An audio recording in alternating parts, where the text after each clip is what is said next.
आइए नारायण, जय श्री सीताराम। आज आगे के प्रसंग का दर्शन हम सभी लोग करें।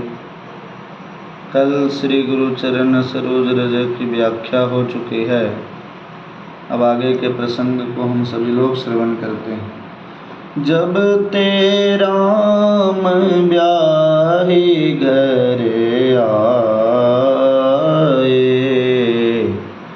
नित नव मंगल मोद बधाए। भुवन चारि दस भूधर भारे, सुकृत मेघ बर सही सुख बारे। रिधि सिद्धि संपत्ति न दे सुहाई। उमगी अवध अम्बुधि कहूँ आई। जब ते राम ब्याही घर आए, जब से भगवान श्री राम जी ब्याह करके अवध में आए, नित नव मंगल मोद बधाए। तब से नित्य नवीन नवीन मंगल उत्सव, मोद मतलब आनंद और बधाइयाँ मनाई जा रही है नित्य प्रति। राम जी अपनी वीरता से विवाह किया है। पराक्रम के द्वारा माँ जानकी को भगवान श्री रामभद्र जी ने प्राप्त किया, इसलिए नित्य नव मंगल मोद बधाई। इसीलिए नित्य नवीन नवीन मंगल आनंद बधाइयाँ आदि मनाई जाती है। नित्य नव मंगल का भाव क्या है? माताएं जो है देवता पितर आदि की मनौती की थी कि हमारे चारों कुमार के अनुरूप, जिस प्रकार से हमारे चारों कुमार सुंदर हैं, इनके अनुरूप दुल्हन मिले। ये कार्य को आज जब सिद्ध होते हुए दर्शन किया, तब माताएं बड़ी प्रसन्न हैं। इसलिए उन सभी माताओं ने देवता पितर को नित्य नवीन उत्सव कर रही हैं, मना रही हैं, पूजा करती हैं। क्यों? क्योंकि संसार में हमें जो भी अप्राप्य वस्तु की प्राप्ति होता है, वो इन्हीं के कृपा से प्राप्त होता है। या तो उसमें देव कृपा हो या पितृ कृपा हो, इनके कृपा के बिना संभव नहीं है। और पूर्व में भी कहा था, देव पितर पूजे विधि नीकी। देवता और पुत्रों का नीकी मतलब बहुत सुंदर प्रकार से विधि विधान पूर्वक देवताओं का पूजन किया। वही देवता पितरों के उत्सव में आनंद होता ही है। अरे साधारण भी यदि घर में पूजन किया जाए तब भी आनंद की प्राप्ति होती है। तो यहाँ तो भगवान श्री राम जैसे पुत्र की प्राप्ति हुई है। इसलिए नित्य नव मंगल मोद बधाए। नित्य नए मंगल हो रहे हैं, नित्य नए आनंद की प्राप्ति हो रही है। नित्य प्रति जो है बधाई उत्सव आदि मनाया जा रहा है। पुनः कहा, जब ते राम ब्याह घर आए से कांड का संबंध मिलाया। बाल कांड में जहाँ पर छोड़ा था, पुनः उसी बात को गोस्वामी जी यहाँ पर लेते हैं। बाल कांड के अंत में गोस्वामी जी ने क्या कहा था कि आए राम ब्याहे घर जब ते, बसहि आनंद अवध सब तब ते। तो वहाँ पर आए राम ब्याही घर जब ते, और यहाँ जब ते राम ब्याही घर आए। दोनों कांडों का संबंध मिलाया गोस्वामी जी ने। और पुनः सभी कांड के में सभी कांड जितने भी 7 कांड हैं, रामचरितमानस में उन सभी कांडों में सबसे विचित्र कथा इसी अयोध्या कांड की है। अब भुवन चारि दस भूधर भारे, सुकृत मेघ बर सही सुख बारे। भुवन चारि दस, यहाँ नदी का रूपक है। जैसे हिमालय में मेघ वृष्टि करते हैं तब वह जल सिमट करके नदी उफन करके चलती है और नदी जा करके अपने प्राण वल्लभ समुद्र में मिल जाती है। जैसे मेघ का नियम है कि समुद्र के जल का आकर्षण करके मेघमंडल में ले जाता है, फिर उसी जल का वृष्टि करता है संसार में।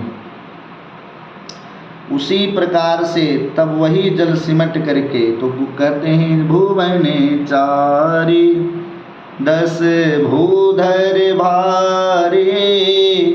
वही जल सिमट करके उफन करके जब चलती है नदी के रूप में तो अपने प्राण वल्लभ समुद्र से मिल जाती है।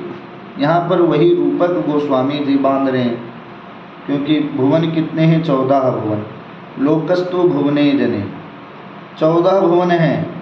ये पर्वत यहाँ पर सुकृत पुण्य वही मेघ है, और सुख की जल है, सुख रूपी जल की वृष्टि करते हैं। जैसे भुवन चारि दस 14 लोक रूपी बड़े भारी पर्वतों पर पुण्य रूपी मेघ सुख रूपी जल की वृष्टि कर रहे हैं, जल की बरसात कर रहे हैं। सुकृत पुण्य को मेघ कहा। पुण्य क्या है? वो मेघ है, बादल है। जैसे सुकृत क्या है? दशरथ सुकृत राम धरि देहि। महाराज चक्रवर्ती सम्राट दशरथ जी के पुण्य का ही फल है जो भगवान श्री राम जी नर रूप में शरीर को धारण करके जन्म लिए। और सुकृति तुम समान जग माही। गोस्वामी जी कहते हैं इस जगत में दशरथ जी के समान कोई भी पुण्यात्मा नहीं है। और इसका दर्शन करा। निपरानी परिजन सुकृता मधुकर बारी विहंग। तो सुकृत क्या है? सुकृत पुण्य। सुकृत को मेघ कहा। जिस प्रकार से मेघ जल की वृष्टि करता है, तो यहाँ पर जल क्या है जी? जैसे वहाँ पर जल की वृष्टि करता है, यहाँ पर जल क्या है? क्योंकि सुकृत से सुख होता है, और जो सुकृत नहीं करता उसे सुख की प्राप्ति जीवन में कभी नहीं होती।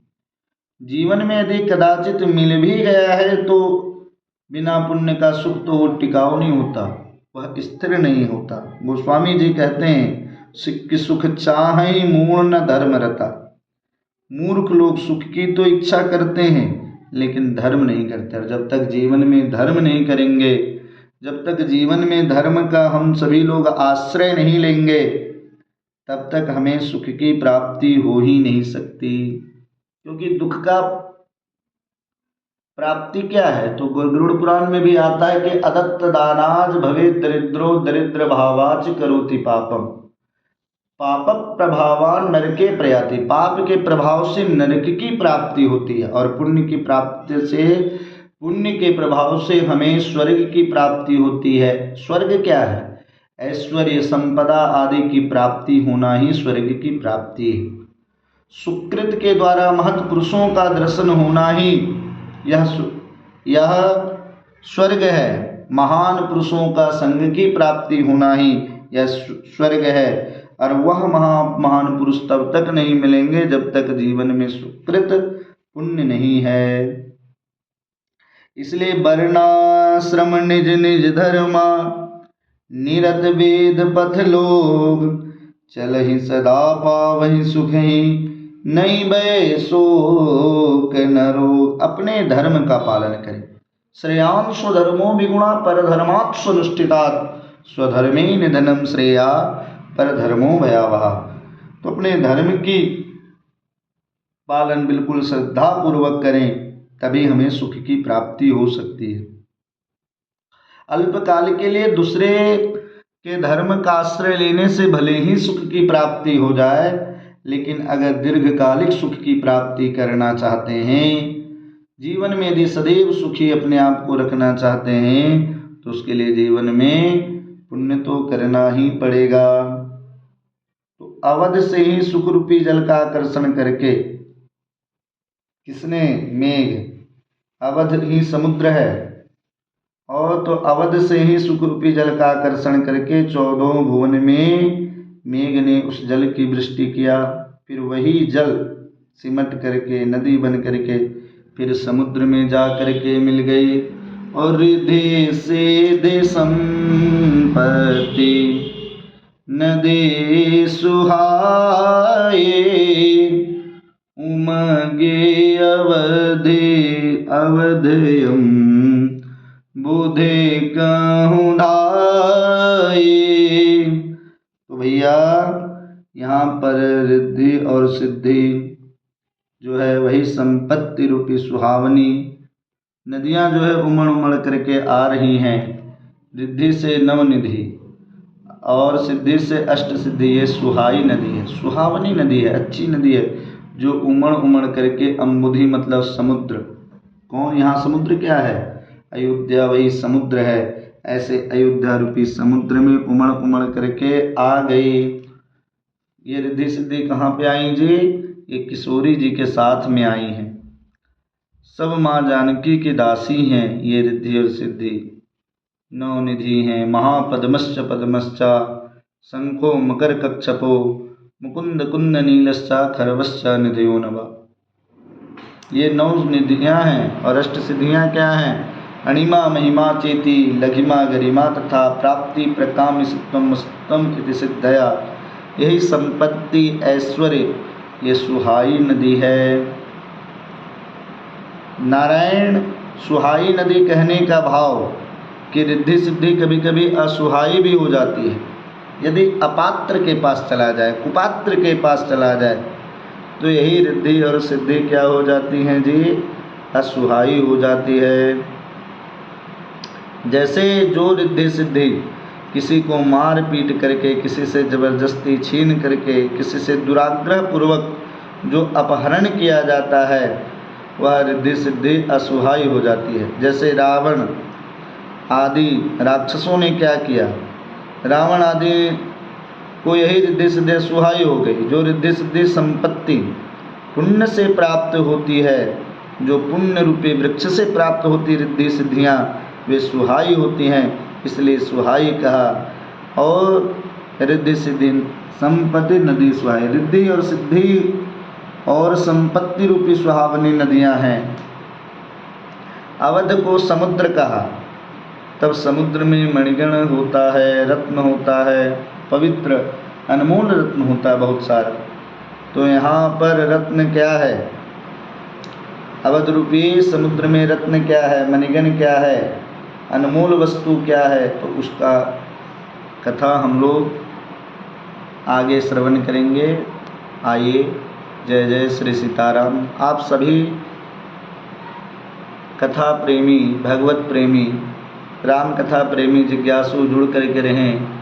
यदि ठाकुर जी की कृपा हुई तो मैं पूरी राम कथा प्रयास करूंगा कि क्रम से धीरे धीरे पढ़ाते हुए आगे चलें, क्योंकि बहुत सारे ऐसे जिज्ञासु हैं जो पूरी कथा की स्वाध्याय करना चाहते हैं। तो गुरु चरण में बैठ करके जो भी मैंने स्वाध्याय किया है उसे आपको सुनाने का जरूर प्रयास करूंगा। मति अनुरूप आप सभी लोग धैर्यपूर्वक, क्योंकि भैया कथा जब तक धैर्यपूर्वक नहीं आप श्रवण करोगे तब तक कथा में आपको आनंद नहीं मिलेगी। इसलिए बिल्कुल धैर्य का परिचय देते हुए आप सभी लोग कथा का आनंद प्राप्त करें। जय जय श्री सीताराम।